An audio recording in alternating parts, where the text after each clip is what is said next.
Trump കുടിയേറ്റ നിയമങ്ങളിൽ വളരെയധികം മാറ്റങ്ങൾ വരുത്താനായിട്ട് പോവുകയാണ്. ഈ അവസരത്തിൽ നമ്മൾ ശ്രദ്ധിക്കേണ്ട പല ഘടകങ്ങളും എന്ന് വെച്ചാൽ, ട്രംപ് അതിനുവേണ്ടി നിയോഗിച്ചിരിക്കുന്ന വ്യക്തികൾ. സ്റ്റീഫൻ മില്ലർ, അദ്ദേഹമായിരിക്കും deputy chief of staff. Stephen മില്ലറിൻ്റെ ചരിത്രം എടുത്തു നോക്കിയാൽ, മുൻ ട്രംപ് ഭരണകൂട സമയത്ത് 2016 മുതൽ 2020 വരെയുള്ള കാലഘട്ടങ്ങളിൽ ട്രംപിനോടൊപ്പം ഒരുമിച്ച് നിന്ന ഒരു സന്തത സഹചാരിയാണ്. ട്രംപ് ഇതിനിടയിൽ ജനുവരി 6 നടന്ന US ക്യാപിറ്റലിൽ നടന്ന ഒരു ആക്രമണം, അതുമല്ലെങ്കിൽ അവിടെ നടന്ന കടന്നുകയറ്റം, പ്രൗഡ് ബോയ്സ് എന്നും പറഞ്ഞിട്ട് കടന്നുകയറ്റം നടത്തി ട്രംപിന് പിന്നിൽ ഉറച്ചു നിന്ന പലരെയും, ജോ ബൈഡനും കമല ഹാരിസും ഒരു നിയമക്കുരുക്കിലാക്കുന്ന പ്രതിസന്ധിയിലേക്ക് കടന്നിരുന്നു. ആ ഒരു സാഹചര്യത്തിൽ പോലും ട്രംപിനെ വിട്ടുപോയവർ ആയിട്ട് കുറേ വ്യക്തികളുണ്ട്. റിപ്പബ്ലിക്കൻ പാർട്ടിയിൽ നിന്നും അദ്ദേഹത്തിൻ്റെ പിന്തുണ വിട്ടുപോയ വളരെയധികം വ്യക്തികളുണ്ട്.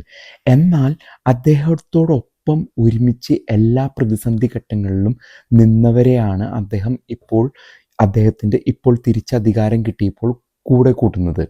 പിന്നെ ഒരു വ്യക്തിയാണ് തോമസ് ഹോമൻ. ഈ തോമസ് ഹോമൻ ആണ് അദ്ദേഹം അതിർത്തി സംരക്ഷണത്തിന് വേണ്ടിയിട്ടും ഇല്ലീഗൽ ഇമിഗ്രേഷൻ തടയുന്നതിന് വേണ്ടിയിട്ടും നിയോഗിച്ചിരുന്നത്.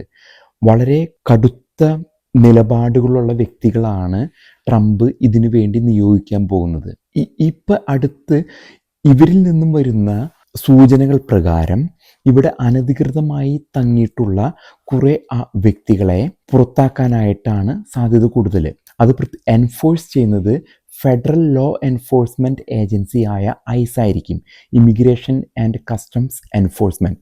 അവർക്ക് വലിയ അധികാര പരിധിയുണ്ട്. ഇപ്പോൾ സ്റ്റേറ്റ് ലോ എൻഫോഴ്സ്മെൻറ്റ് ഉണ്ട്, ഒരു സിറ്റിയുടെ ലോ എൻഫോഴ്സ്മെൻറ്റ് ഉണ്ട്. അതുപോലെ തന്നെ ഫെഡറൽ ലോ എൻഫോഴ്സ്മെൻ്റ് ആണ് immigration and customs enforcement agency. അവരാണ് ഈ നിയമാനുസൃതമല്ലാതെ അമേരിക്കയിൽ തങ്ങുന്ന വ്യക്തികളെ പിടിക്കുകയും അവരെ ക്യാമ്പുകളിലാക്കി പിന്നീട് ഡീപ്പോർട്ട് ചെയ്യുന്ന കർത്തവ്യമാണ് ഐസിനുള്ളത്. അപ്പം അതിലേക്ക് കൂടുതലായിട്ട് കുടിയേറ്റ നിയമങ്ങളിൽ വളരെ സ്ട്രിക്റ്റ് ആയിട്ടുള്ള നിയമങ്ങളിലാണ് ഇനി മുതൽ പ്രതീക്ഷിക്കാനുള്ളത്. തന്നെയുമല്ല, ട്രംപിന് ഈ കാലഘട്ടത്തിൽ ഇനിയൊരു ഇലക്ഷനെ നേരിടേണ്ടതായിട്ട് ആവശ്യമില്ല. ഒരു വോട്ട് അപേക്ഷിച്ചോ ആരുടെയും അടുത്ത് പോകുകയോ അതിനുള്ളൊരു സാഹചര്യം ഇനി ട്രംപിന് ഇല്ലാത്തതുകൊണ്ട്. കാരണം അദ്ദേഹം ഈ 2 പ്രാവശ്യമേ അമേരിക്കൻ പ്രസിഡന്റിന് അധികാരത്തിൽ ഇരിക്കാൻ സാധിക്കുള്ളൂ. അദ്ദേഹം ഒരു തവണ 2016 മുതൽ 2020 വരെ ഇരുന്നു. അടുത്തത് 2020 മുതൽ 2024 മുതൽ 2028 വരെയാണ് അദ്ദേഹത്തിൻ്റെ 2ാം ടേം. ഈ 2ാം ടേമിന് ശേഷം ഇനി അദ്ദേഹം ഒരു ഇലക്ഷൻ നേരിടാൻ സാധിക്കാത്തതുകൊണ്ട് ഈ 4 വർഷ കാലയളവിൽ അദ്ദേഹം അമേരിക്കയിൽ കൈവിട്ട കാര്യങ്ങൾ ചെയ്യും എന്ന് തന്നെയാണ് ഇപ്പോൾ പുറത്തു വരുന്ന തീരുമാനങ്ങൾ. അപ്പോൾ പ്രത്യേകിച്ച് കുടിയേറ്റ നിയമങ്ങളിലും ഉള്ള അതിർത്തികൾ, ഇപ്പോൾ അമേരിക്കയുടെ തെക്കേ അതിർത്തിയായ കാലിഫോർണിയ, മെക്സിക്കോ ആയിട്ടുള്ള അതിർത്തി, അതല്ലെങ്കിൽ മറ്റ് സംസ്ഥാനങ്ങളായ അരിസോണ, ടെക്സസ്, മറ്റുള്ള അതിർത്തികളിൽ കുടിയേറ്റത്തിനുള്ള നിയമപരിപാലനം ശരിയായി നടക്കാത്ത മൂലം കുറേ അനധികൃതർ കടന്നുകൂടിയിരുന്നു. ഇങ്ങനെയുള്ളവരെ വളഞ്ഞിട്ട് പിടിക്കുന്നതിനാണ് ഐസിന് അനുവാദം കൊടുക്കുന്നത്. ഐസ് എന്ന് പറഞ്ഞത് immigration and customs enforcement law enforcement agency. അവർ ഡീപ്പോർട്ടേഷൻ തുടങ്ങുമെന്ന് തന്നെയാണ് നമുക്ക് അറിയാൻ സാധിക്കുന്നത്. അതുപോലെ തന്നെ ഞാൻ എൻ്റെ മുമ്പ് ഞാൻ പോലീസിലുണ്ടായിരുന്ന കുറച്ച് ഓഫീസേഴ്സുമായിട്ട് ബന്ധപ്പെട്ടിരുന്നു. ഞാൻ LAPDയിൽ വർക്ക് ചെയ്യുന്ന കാലഘട്ടത്തിലും ഉണ്ടായിരുന്ന ഓഫീസേഴ്സ്.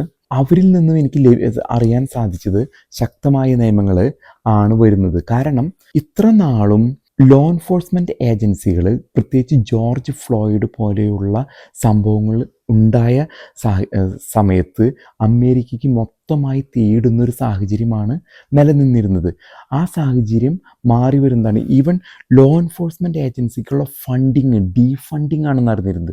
ഡെമോക്രാറ്റിക് പാർട്ടി അധികാരത്തിൽ നിന്നിരുന്ന കാലഘട്ടത്തിൽ ഈ ഡീഫണ്ടിങ് മൂലം ക്രൈം വർദ്ധിക്കുകയും മുൻകാലങ്ങളിൽ നിയന്ത്രിച്ച് വെച്ചിരുന്ന ക്രൈമുകൾ വളരെയധികം വർദ്ധിച്ചിരുന്നു.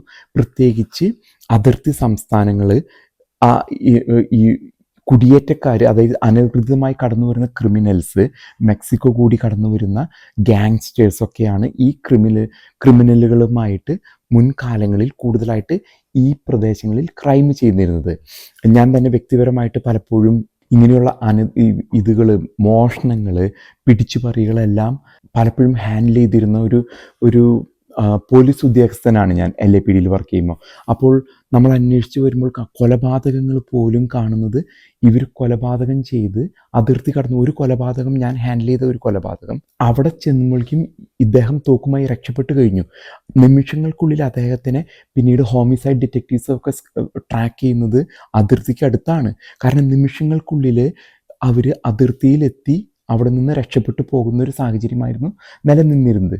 അപ്പോൾ ഈ ലോ എൻഫോഴ്സ്മെൻറ്റ് ഏജൻസികൾക്കൊക്കെ ട്രംപ് വന്നിരിക്കുന്നത് ഒരു വളരെ സന്തോഷം നൽകുന്നൊരു കാരണം അവരുടെ അധികാര മേഖല ഇത്രയും കൂടിയും കൂടുതലായിട്ട് നൽകുന്നൊരു സാഹചര്യം ട്രംപിൽ നിന്ന് ഉണ്ടാകുമെന്നാണ് ഇവരെല്ലാം പ്രതീക്ഷിക്കുന്നത്. പ്രത്യേകിച്ച് തലപ്പത്തുള്ള ലോ എൻഫോഴ്സ്മെൻറ്റ് ഏജൻസികളുടെ തലപ്പത്തുള്ള ഉദ്യോഗസ്ഥർക്കൊക്കെ വളരെ അധികം പ്രതീക്ഷയാണുള്ളത്, പ്രത്യേകിച്ച് കുടിയേറ്റ നിയമങ്ങളിലുണ്ടാകുന്ന മാറ്റങ്ങൾ. അതോടൊപ്പം തന്നെയാണ് ട്രംപ് കൊണ്ടുവരുന്ന മറ്റൊരു നിയമമാണ് ബർത്ത് റൈറ്റ് സിറ്റിസൺഷിപ്പ്. മുൻകാലങ്ങളിൽ പിതാവും മാതാവും അമേരിക്കൻ സിറ്റിസൺ അല്ലെങ്കിൽ പോലും അമേരിക്കൻ മണ്ണിൽ ജനിക്കുന്ന ഒരു കുഞ്ഞിന് ആ ജന്മാവകാശമായിട്ട് അമേരിക്കയുടെ സിറ്റിസൺഷിപ്പ് ലഭിക്കുമായിരുന്നു. എന്നാൽ ട്രംപ് മുൻകാലങ്ങളിൽ ഇലക്ഷനിൽ നിന്ന കാലഘട്ടം മുതൽ വളരെ സ്ട്രിക്റ്റായിട്ട് പറഞ്ഞിരിക്കുന്ന ഒരു വിഷയമാണ് no more birth right citizenship. ഇവിടെ ജനിക്കുന്നവർക്ക് ഫ്രീ ആയിട്ട് സിറ്റിസൺഷിപ്പ് ലഭിക്കില്ല. അവരുടെ പിതാവും മാതാവും അന്യരാജ്യത്തിലത്തെ പൗരന്മാരാണെങ്കിൽ അവർക്ക് കുഞ്ഞിന് ഇവിടുത്തെ സിറ്റിസൺഷിപ്പ് അത് നടപ്പാക്കാനായിട്ട് അദ്ദേഹത്തിന് കുറച്ച് കടമ്പകൾ കടക്കേണ്ടതുണ്ട്. ഭരണഘടനാപരമായിട്ടുള്ള കടമ്പകൾ, ഇവിടുത്തെ പല അമെൻഡ്മെൻറ്റുകളുണ്ട്. അതിനെ മാറ്റി ഇപ്പോൾ അദ്ദേഹത്തിന് സെനറ്റിലും കോൺഗ്രസിലും വ്യക്തമായ ഭൂരിപക്ഷം ഉള്ളതുകൊണ്ട് ഈ കടമ്പകൾ അദ്ദേഹത്തിന് എളുപ്പത്തിൽ കടക്കാൻ സാധിക്കുമെന്നാണ് നമുക്ക് അറിയാൻ സാധിക്കുക.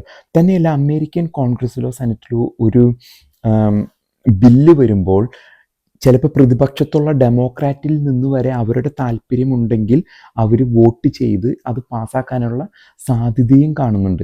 അപ്പോൾ ട്രംപ് വളരെ ശക്തനായിട്ടാണ് ഈ ഒരു 4 കൊല്ലം അമേരിക്കയെ മുന്നോട്ട് നയിക്കാൻ പോകുന്നത്. ലോകം മുഴുവനും കാത്തിരിക്കുന്നതും അദ്ദേഹം എന്താണ് ചെയ്യുക, കാരണം അത്രമാത്രം അധികാരമാണ് അദ്ദേഹത്തിന് ലഭിച്ചിരിക്കുന്നത്. ഇനിയൊരു ഇലക്ഷനെയും അദ്ദേഹത്തിന് നേരിടേണ്ട ആവശ്യകതയില്ല. അതിൻ്റെ പേരിൽ എന്താ സംഭവിക്കുക എന്നുള്ളത് നമ്മൾ കാത്തിരിക്കുന്ന കാണുക തന്നെ വേണം.